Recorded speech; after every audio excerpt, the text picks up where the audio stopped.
Good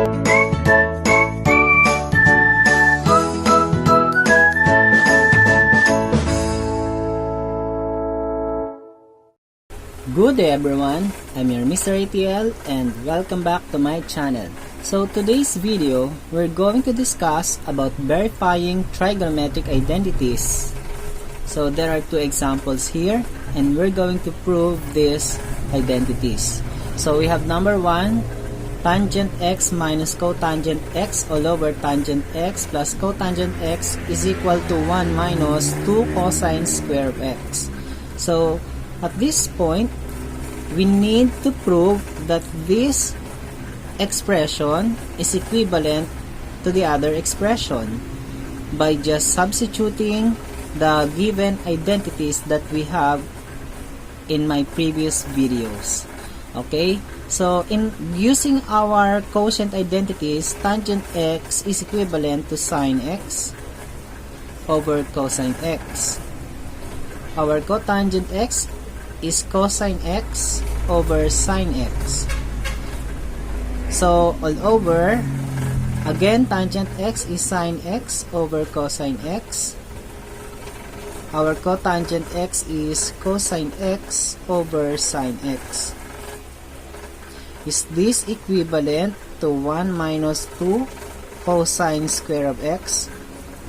Okay, let us continue. So getting the common denominator of the numerator, we have cosine x sine x. Cosine x sine x. Dividing this expression to cosine x will be cancelled, and sine x times sine x is sine square of x minus cosine x sine x divided by sine x will be cancelled, and the remaining term will be cosine x times the numerator of cosine x, we have cosine square x all over. So by the way, this is plus. As you can see, this expression is the same with the numerator except the sign. So therefore, we may do the same process, but this time it's the sign of addition.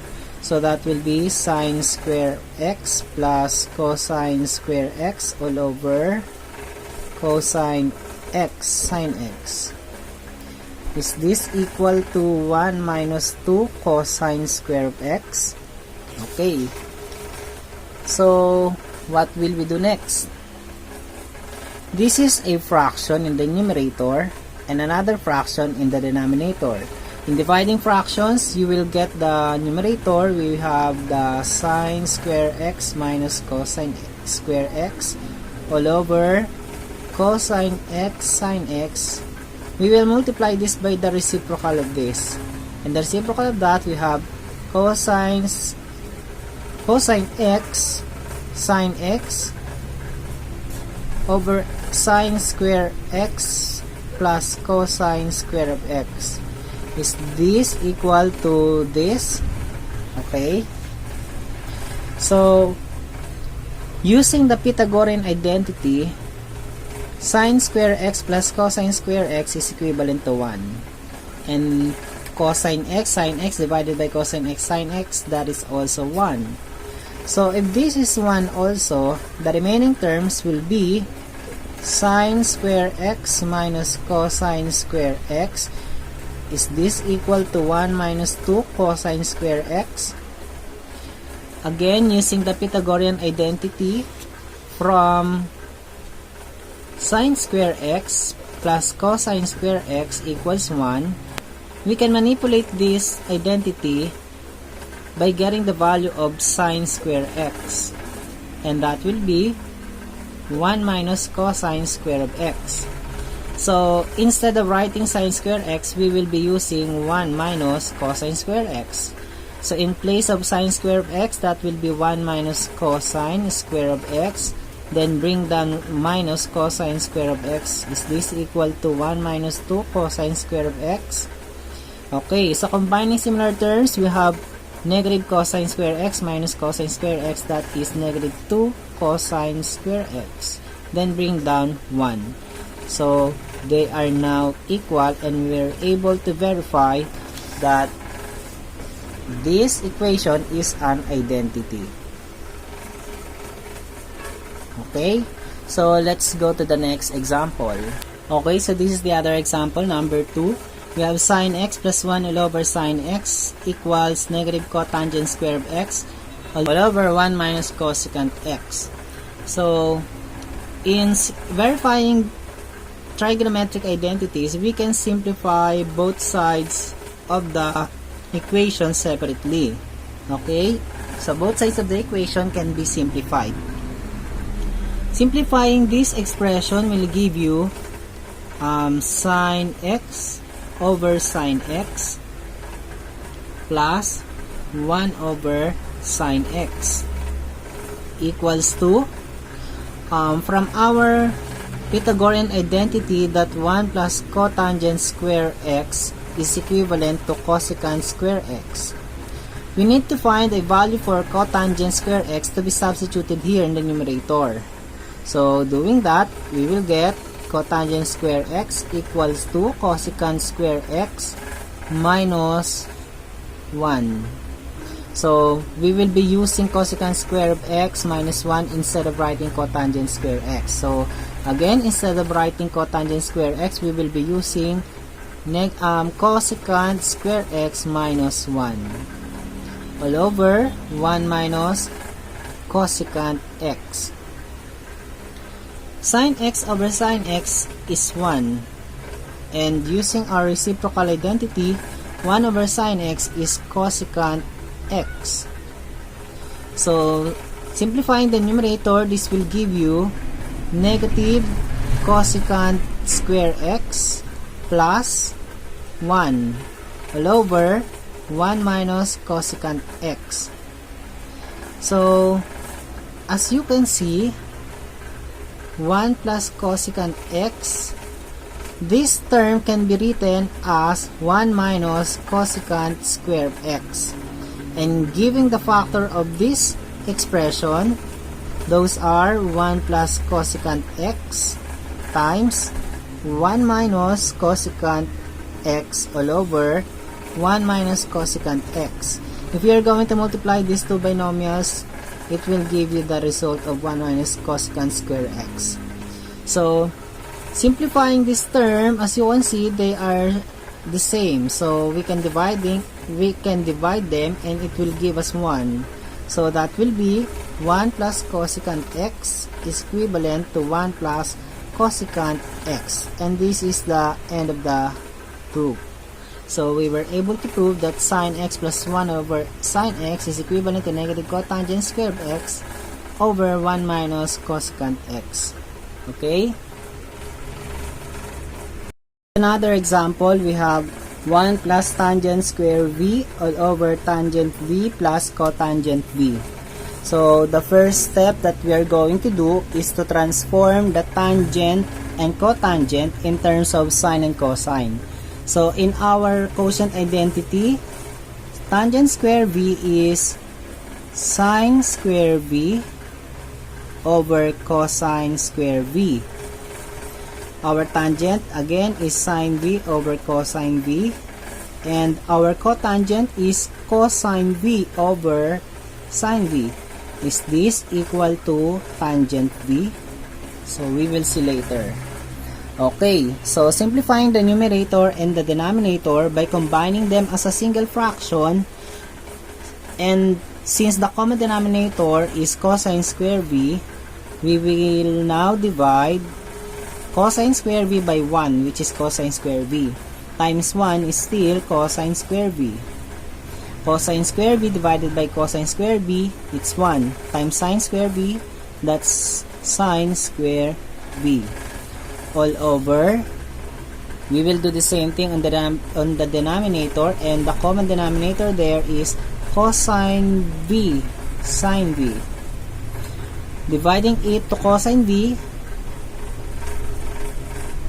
will be cancelled, and sine v times sine v is sine square v. Okay, cosine v divided by sine v will be cancelled, and cosine v times cosine v is cosine square v. Is this equal to tangent v? Okay. So, in our Pythagorean identity, cosine square v plus sine square v is 1. So, instead of writing cosine square v plus sine square v, we will use 1. Okay? Then copy the cosine square v all over in our Pythagorean identity. Once again, sine square v plus cosine square v is 1. So, we will write 1. Then, just copy the cosine v, sine v. Is this equal to tangent v? Okay.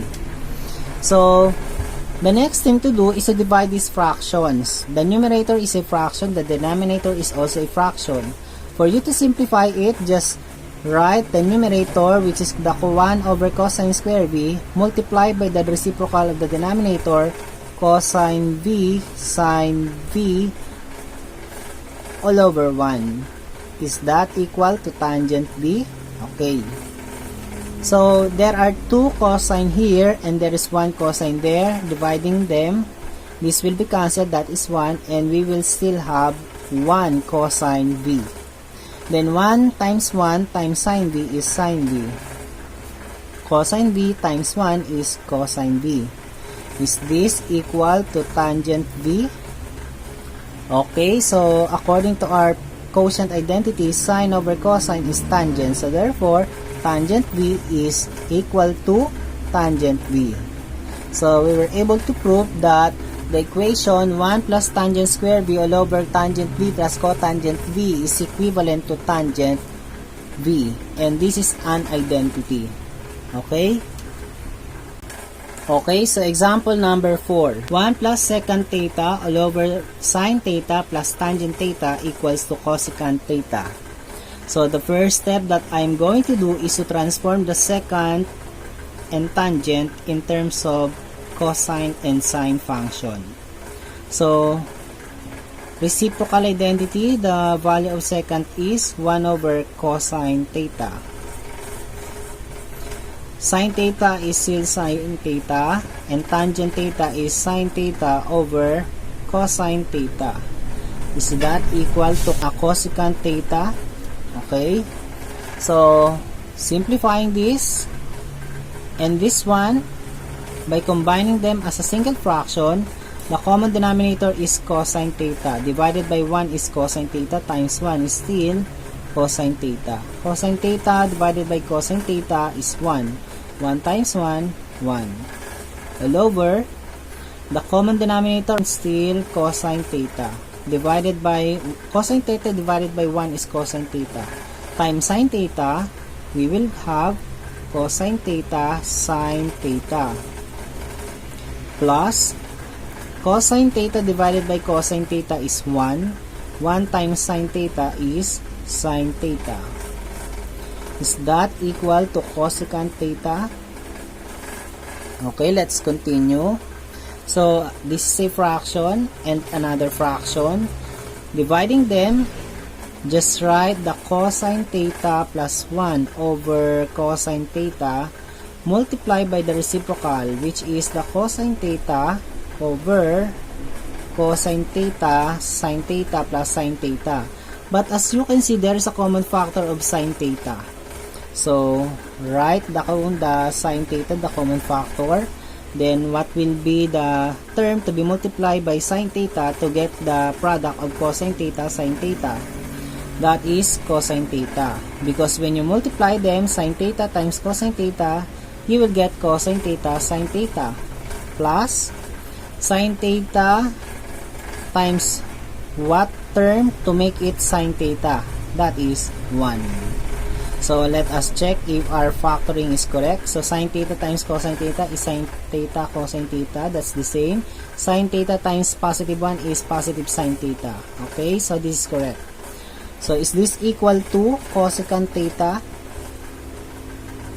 So, now, simplifying them, cosine theta and cosine theta will give a quotient of 1. And this term, cosine theta plus 1 divided by cosine theta plus 1 will give you a quotient of 1 also. So, the remaining terms in the numerator, 1 times 1 is 1. 1 times sine theta times 1 is sine theta. Is this equal to cosecant theta?